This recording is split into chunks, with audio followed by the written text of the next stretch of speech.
नमस्कार दोस्तों। उम्मीद है आप सभी अच्छे होंगे, स्वस्थ होंगे, मस्त होंगे। आज हम बात करने वाले पारा शिक्षक को लेकर के जो एक बड़ा धमाका निकल करके आ रहा है। रिटायरमेंट आपका 65 साल हो गया है क्या? प्लस में झारखंड में अभी जो स्थिति बनी विज्ञापन को लेकर के उसके बारे में, समान काम का समान वेतन को बात करेंगे हम लोग। और नया पत्र ये जारी कर दिया गया, सरकार जवाब दे। आखिर किस चीज़ का सरकार जवाब देगी और ये जो नया पत्र है पारा शिक्षकों के लिए कैसे खुशी वाली बात है, कैसे खुशखबरी है, ये भी आज आपको पता चलने वाला है। तो चलिए हम लोग बिना देरी के स्टार्ट करते हैं। सबसे पहले आप लोग यहाँ पे देखिएगा कि जो सेवानिवृत्त है ना, यानी कि जो सेवानिवृत्त यानी कि रिक्रूटमेंट एज का जो मुद्दा है, वर्तमान में सहायक अध्यापकों की सेवा निवृत्त की जो आयु है 60 साल, आप सभी को पता होगा। और संघर्ष मोर्चा ने सबसे बड़ी मांगों में से एक इसे बढ़ा करके 65 वर्ष करना के लिए बोला, मतलब कि बोला कि 65 साल किया जाए। अब पता नहीं क्या होगा नहीं होगा, आगे मैं बताऊंगा। तर्क है कि शिक्षकों का कहना है कि जब है ना, जब राज्य मतलब कि अन्य राज्य में विशिष्ट सेवाओं की आयु सीमा अधिक हो सकती है, तो अनुभवी पारा शिक्षकों को 65 वर्ष तक सेवा का अवसर क्यों नहीं मिलना चाहिए। बात तो सही है, कम से कम इन लोगों को 65 वर्ष का सेवा का भी उम्र देना चाहिए, लेकिन सरकार नहीं दे रही है। ये बहुत ही गलत बात है। इससे हज़ारों छात्रों का यानी कि हज़ारों शिक्षकों का जो भविष्य है वो सुरक्षित होगा। ऑलरेडी ये तो समाधान कर नहीं रही है। और देखिएगा आप यहाँ पे कि वेतन और मानदेय की जो विसंगति है, ये सरकार ने 2019 के चुनावों में समान काम समान वेतन का वादन किया था, लेकिन हकीकत यह है कि नाम मात्र की वृद्धि। शिक्षकों के अनुसार अब तक केवल 1000 का मानदेय वृद्धि हुई है ना। अब देखिएगा 1000 रुपये में क्या होगा, इतना समय 2019 से अब देखिए कितना अभी आधुनिक आ चुका है। पहले कितना रुपये मिलता था, अभी कितना रुपये मिल रहा है, मतलब कि महंगाई को भी देखना चाहिए, समझना चाहिए। लेकिन 1000 रुपये मात्र बढ़ाया जा रहा है। ग्रेड पे की भी मांग, अन्य विभागों के संविदा कर्मियों को ग्रेड पे के साथ बेहतर मतलब कि वेतन मिल रहा है, जबकि सहायक अध्यापकों को भी अभी समतुल्य वेतन यानी equal pay of equal work के लिए संघर्ष करना पड़ रहा है। यानी कि कहीं ना कहीं भाई आप सबको थोड़ा सा ध्यान देने की ज़रूरत थी।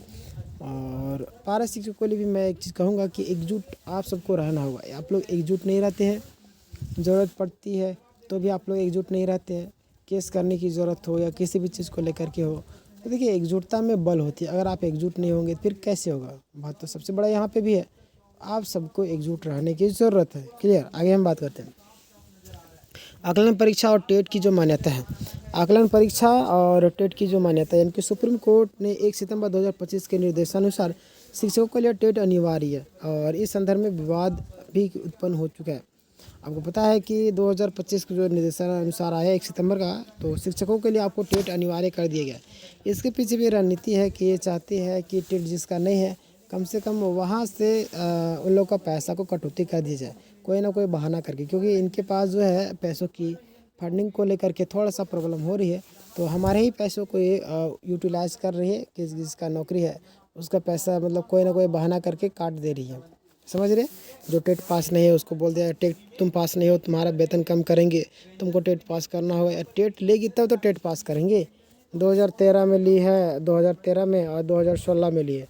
2016 में तो आप बता सकते हैं कि 2 ही बार लिए और बोले टेट पास होना चाहिए। आप लेंगे तब तो पास करेंगे। बिहार का उदाहरण आप देखिएगा, यहाँ पे जो आपका संघर्ष मोर्चा ने तर्क दिया है कि बिहार सरकार ने दक्षता परीक्षा को टेट के समान मान लिया है, तो झारखंड सरकार ऐसा क्यों नहीं कर सकती। बिल्कुल बात तो सही है भाई, सरकार को करना चाहिए इन सारी चीज़ों पर काम। और यहाँ पे देखिएगा कि टेट का जो इतिहास है, राज्य में 2013 2016 के बाद नियमित रूप से टेट परीक्षाएं नहीं हुए, जिससे शिक्षकों का करियर रुका हुआ है। मैंने जो शुरुआत में बोला, जाहिर सी बात है कि भाई आप टेट नहीं ले रहे हैं, अब जो बच्चे निकलते जा रहे हैं तो एक जगह जमा ही होते जा रहे हैं ना। आप उसको लीजिएगा तब ना बच्चे आगे जाएंगे। तो वही हाल यहाँ पे आप टेट ले ही नहीं रहे और बोलते टेट अनिवार्य है। ये तो सोची समझे रणनीति हो गया है ना, सांप भी मारो और लाठी भी बचा लो, वही हाल कर रहे हैं आप। और एक मानवीय मुद्दा बन चुका है। मृत्यु दर के अनुसार अगर बात करें, हर महीने लगभग 10,000 से 15,000 सहायक अध्यापकों की मृत्यु हो रही है। पेंडिंग आपका जो लाभ है, कैबिनेट में नियमावली के पास होने के बावजूद भी उनके आश्रितों यानी कि उनके परिवार वालों को अनुकंपा पर नौकरी या आर्थिक सहायता नहीं मिल रही है। सैकड़ों परिवार आज दाने दाने के लिए मोहताज हो गए हैं। बात तो सही, कम से कम इन लोगों के ऊपर तो कम से कम ध्यान देना चाहिए। ये सरकार नहीं दे रही ध्यान। मैं आप लोग को शुरुआत के समय ही बोलता था, चुनाव के टाइम में भी, आप लोगों को ये सारी चीज़ों को ध्यान देना, लेकिन आप लोग ध्यान देने को तैयार नहीं होते थे। इसी का परिणाम आज आपको भुगतना पड़ रहा है। बहुत सारे लोग वोटिंग करने के लिए नहीं आते, लाइब्रेरी में पड़े रहते थे, कोई ना कोई तो जीतेगा भाई, कोई ना कोई जीता तो आप सवाल करने के भी आपको हक नहीं है। समझ रहे ना, ये आपको समझना चाहिए। आगे बात करते हैं हम कल्याण कोष यानी कि वेलफेयर, जो आपका फंड की स्थिति है। शिक्षकों के वेतन को काटने वाला पैसा कल्याण कोष में जमा है, और जिसमें वर्तमान में लगभग 10 करोड़ रुपये हैं। और मांग है संघर्ष मोर्चा का कि यदि किसी शिक्षक की सेवा के दौरान मतलब कि मृत्यु होती है, वह रिटायरमेंट होता है, तो तुरंत उसे 5 लाख की एक मुश्त सहायता दी जाए। और वर्तमान में यह पैसा फंड में ही पड़ा है और किसी को लाभ नहीं मिल पा रहा। बात तो सही, कम से कम देना चाहिए भाई। वो उनकी घर के एक परिवार एक चिराग बुझी है और आप इस तरीके से करते हो, ये गलत बात है। आगे बात करते हैं हम लोग सरकार की कार्यशैली पर कड़ा विरोध। शिक्षकों में इस बात को लेकर काफ़ी नाराज़गी भी है कि सरकार ने मुख्यमंत्री के पैतृक गाँव यानी कि नेमरा का विकास रातों रात कर दिया। हेलीपैड, सड़कें, सारी चीज़ बनवा दी। मैंने पिछला वीडियो में बताया था आपको, लेकिन अगर चाहे तो हर एक चीज़ कर सकती है। लेकिन शिक्षा यानी कि युवाओं के मुद्दों को लेकर के हो तो सरकार के पास पैसों की कमी पड़ जाती है। नियमों का हवाला दे करके सालों साल तक फाइलों से लंबित रखती है। समझ रहे ना। चलिए आगे की रणनीति आपको क्या करना है मैं बता रहा हूँ। देखिए, संघर्ष मोर्चा ने स्पष्ट कर दिया कि यदि 30 जनवरी 2026 को दिए गए न्याय पत्र पर जल्द कार्रवाई नहीं हुई तो राज्यव्यापी आंदोलन तेज किया जाएगा।